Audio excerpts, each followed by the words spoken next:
I'm talking about listening and communicating effectively. And I was really pleased to see this morning just really, really lovely, healthy communication between you all, so well done.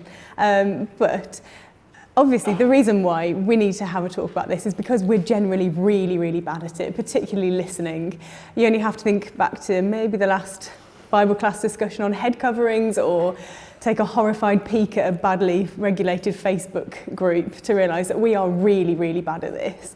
And also the fact that the debate style, back and forth, trying to win an argument style of conversation, it's something that nobody's convinced by. Nobody ever changes their mind in terms of that kind of thing. So I'm going to talk about something that can kind of help in that situation. I've got a whole section written about like why we behave like that, but I thought that Amy and Miranda made really beautiful points this morning, which was summed up by when kind of the things that we believe in and the things that we do have effect on our relationships, and that's really, really powerful. I don't think we can ever separate the two things. If I think this, then what will that person think of me? If I do this, will these people ever see me again? And also the nature of having your faith kind of deconstructed and questioned and poked by another person is really, really painful, and it's very difficult to do. So of course we get defensive, and of course we want to argue back and win, which actually creates quite unhealthy communication. So a solution that I would suggest is kind of inspired by something that Tom and I saw on the Alpha Marriage course, and it's called the listening technique. And the idea is that you completely change your focus when you're having a conversation. Your aim is no longer to convince someone, it's not to be right or win the conversation, it's basically to learn, it's to learn about the other person. So there's a bit of a trope, which is we should listen to hear and not to respond. But in this situation, that is so true.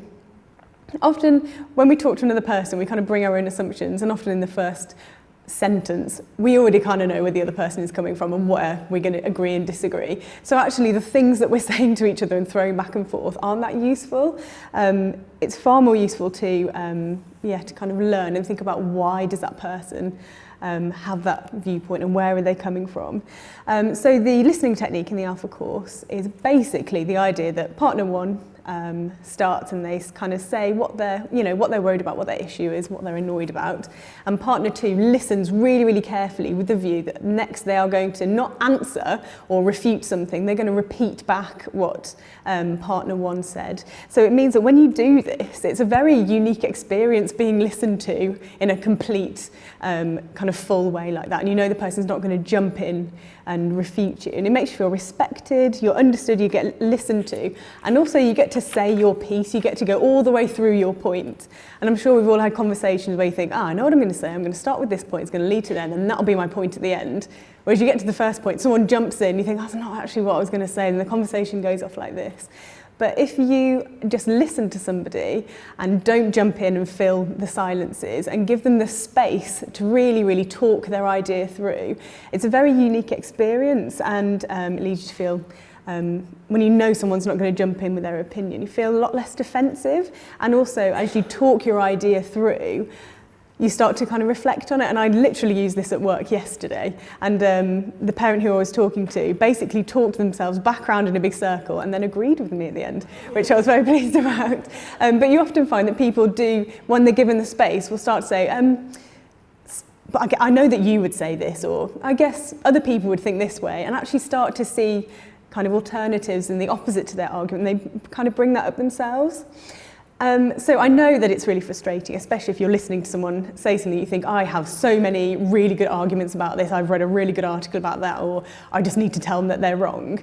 Actually, if you can, try not to make that the aim of your conversation. If there is a gap, or if the person says, well, what do you think about it? Use that as an opportunity to reflect back to them what they've said.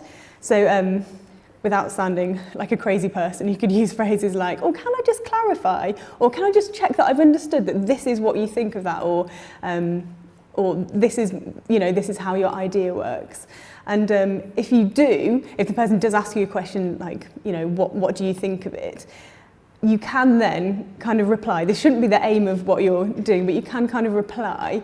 And the person, because they felt listened to, and because they felt ready and wanted to hear your your input, they'll be a lot more receptive to what you're saying, essentially. I'd like to finish with a quote by a writer that I've never heard of. I just found this on the internet and I thought it was good. So it says, "Always remember that to argue and win is to break down the reality of the person you're arguing against. It's painful to lose your reality, so be kind, even if you're right."